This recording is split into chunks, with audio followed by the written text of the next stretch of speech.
alam semesta belum dicipta. Beliaulah alam pertama yang dicipta. Oleh karena itu dalam kalam-kalam ilhami yang didapat oleh ulama-ulama kita, ada dialog Allah Subhanahu wa taala dengan dirinya. Beberapa ulama mengatakan ini hadis. Saya teliti, ini bukan hadis yang bersambung. Ini hanya kalam-kalam ilhami. Apa kata Allah Ta'ala? Kuntu kanzan makhfiyan. Aku adalah perbendaharaan yang tersembunyi. Yang disebut dalam hadis Bukhari, Kanallahu wala syai'a ma'ah. Allah ada, tiada satu pun bersamanya. Rahasia, sangat rahasia. Lalu Allah mengatakan, fa ahbabtu an u'rafa. Lalu aku ingin dikenal, aku cinta dikenal. Jadi yang boleh narsis itu cuma Allah. Yang boleh suka popularitas itu cuma Allah. Karena Allah punya rahasia disebut kanz, kanzan makhfiyan. Aku ingin dikenal, fa khalaqtul khalqa. Aku ciptakanlah makhluk. Siapa makhluk pertama? Allah ciptakanlah apa yang kita sebut dengan tiupan pertamanya. Allah meniup. Ini jangan salah faham. Ini contoh ayatnya. Fanafakhtu fihi min ruhi. Aku tiupkan dari rohku. Allah menyebut zatnya, rohnya. Maka Allah menamakan zatnya dengan roh, ruh. Hembusannya itu menjadilah apa yang kita sebut sekarang dengan Nur Muhammad sallallahu alaihi wasallam. Tapi sebelum Nur Muhammad, Allah itu mengenalkan dirinya bahwa dialah Ahad. Qul huwallahu ahad. Jadi hadis kalam ilhami tadi semuanya ada di surat Al-Ikhlas ketika Allah mengatakan Qul huwa. Kenapa bukan Allah dulu tapi huwa dulu? Dalam tradisi bahasa Arab, kata yang zahir mesti lebih awal daripada kata ganti. Huwa artinya dia. Apa arti dia? Ini kata ganti. Allah nama yang zahir. Oleh karena itu Imam Abdul Qahir Al-Baghdadi, Imam Ahlus Sunnah mengatakan, kalau ayat ini dimulai dari huwa, bukan Allah, seperti ayat kursi Allahu la ilaha illa hu, berarti huwa itu bukan nama ganti. Huwa itu adalah nama asli Allah Subhanahu wa ta'ala.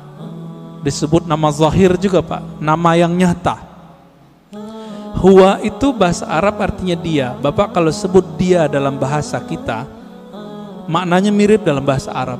Saya bilang dia, orangnya tampak enggak oleh mata? Ya. Tadi saya ngobrol sama beliau nih. Kita cerita tentang Habib Qais, beliau khutbah. Kelihatan enggak sekarang orangnya? Enggak, berarti tidak terlihat oleh fisik.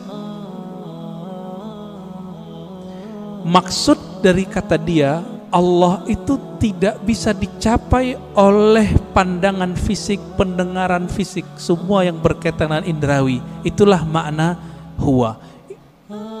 Oleh karena itu ulama kita yang ahli qalbu sepakat huwa nama Allah. Jadi jangan heran nanti ketemu kiai-kiai Betawi lama, kiai-kiai Banten, kiai-kiai Jawa lama, kiai-kiai Sumatera, mereka berzikir hu Allah. Ya, hu itu surat Al-Ikhlas itu Pak. Bukan bid'ah, diambil ayat itu huwallah. Bid'ah enggak tuh? Ngambil dari surah Al-Ikhlas kok. Ya, kalau ada sahabat kita yang mengatakan bid'ah, mungkin pensyarahan ini belum sampai kepada beliau. Kitab-kitab mengenai ini banyak. Al-Ibda, ya, fi Madaril Ibtida, itu menjelaskan perdebatan ulama tentang zikir hu boleh atau tidak. Setelah dibid'ahkan oleh Ibnu Taimiyah, dibalas oleh yang lebih senior oleh Ibnu Taimiyah, namanya Ibnu Athaillah Sekandari. Finalnya itu boleh, bahkan disyariatkan, masyru', begitu bahasa Arabnya. Jadi jangan terjebak di situ. Huwa itulah yang disebut kanzan makhfiyan, perbendaharaan yang tersembunyi. Coba lihat Bapak Saudara makan Allah. Allah itu dalam surat Thaha berkata kepada Sayyidina Musa, "Hei Musa, innani anallah." Masih ingat? Ayat 14. Surat 20 ayat 14. Innani anallah. Sesungguhnya akulah Allah. Berarti Allah menyebut di sini nama zatnya dengan ana. Sesungguhnya akulah Allah. Maka Nabi Musa diperkenalkan oleh Allah dengan nama yang baru, Allah. Itu sebabnya orang-orang Yahudi memanggil Allah itu dengan panggilan El. Allah itu bahasa Arab, Pak. Dalam bahasa Ibrani El. Siapa yang menjelaskan ini?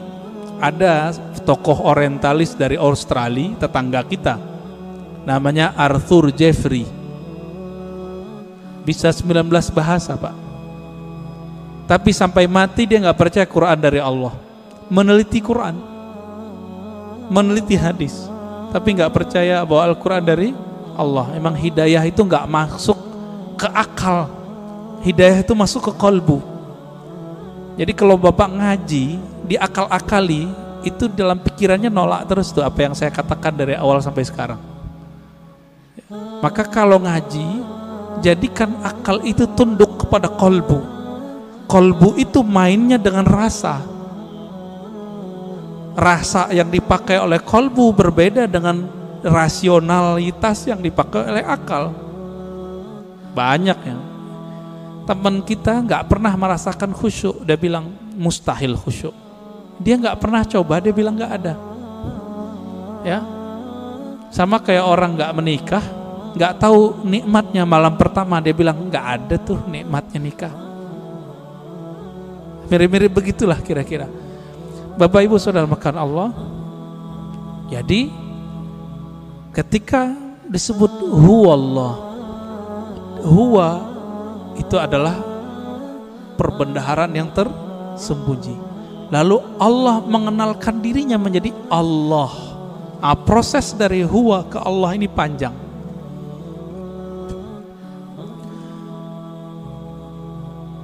Karena Allah ingin dikenal, maka Allah meniupkan dari ruhnya. Tiupan inilah yang disebut dengan tiupan yang bernama Ahmad. Ya, Ahmad itu cahaya yang terpancar darinya disebut cahaya Nur Muhammad. Begitu ulama kita menjelaskannya.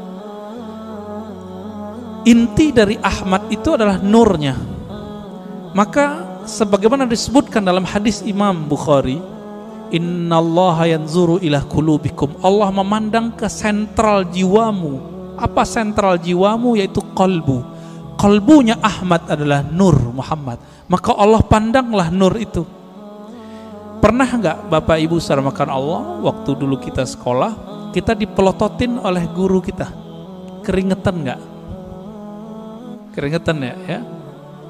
Atau kita baru jatuh cinta dengan seseorang, terus kita dipelototin nama dia, beradu mata, keringat dingin, Pak.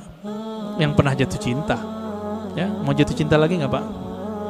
Ya, jatuh cinta tuh enak tapi capek, ya, capek di jantung itu, deg-degan terus, ya. Tapi enak, Pak ya. Kayaknya mau coba lagi nih. Berkeringat. Maka di saat Allah Subhanahu wa ta'ala, sang pemilik ruh, sang peniup, memandang kepada hasil tiupannya yang bernama nur itu, berkeringatlah nur itu, meneteslah dari nur itu yang disebut 124.000 tetesan. Itulah rahasianya filosofinya, hikmahnya, kenapa jumlah para nabi dan rasul 124.000.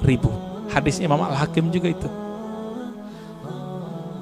Kok bisa 124.000? Ya ini dalilnya, dalil rohaninya, dalil zawq qalbiyahnya. Yang Allah pandang apa? Nur Muhammad sallallahu alaihi wasallam. Yang itu yang Nabi Muhammad sallallahu alaihi wasallam mengatakan, kuntu nabiyan, aku sudah diangkat jadi nabi, sudah dipandang oleh Allah. Itulah kenabian beliau. Inilah yang dikatakan beliau, aku sudah jadi nabi sebelum Nabi Adam. Inilah kata-kata dari Allah SWT, tidaklah aku utus engkau Muhammad kecuali rahmat untuk sekalian alam. Alam pertama itulah bernama alam, ya, tetesan itu, alam nur itu. Dan kabar gembiranya Bapak Ibu yang melakukan Allah, saudara, semoga kita termasuk bagian ini ya. 124.000 itu kan semua semua nabi dan rasul. Karena Nabi Muhammad mengatakan la nabiyya ba'di, tiada nabi lagi setelahku. 124.000 itu masih ada enggak? Masih. Tapi pangkatnya sekarang bukan seorang nabi, pangkatnya adalah seorang wali. Ala inna awliya Allah la khaufun alaihim wala hum yahzanun. Tapi kalbunya itu warisan dari kalbunya para nabi. Inilah makna hadis al ulama warasatul anbiya. Ulama itu mewarisi nabi. Saya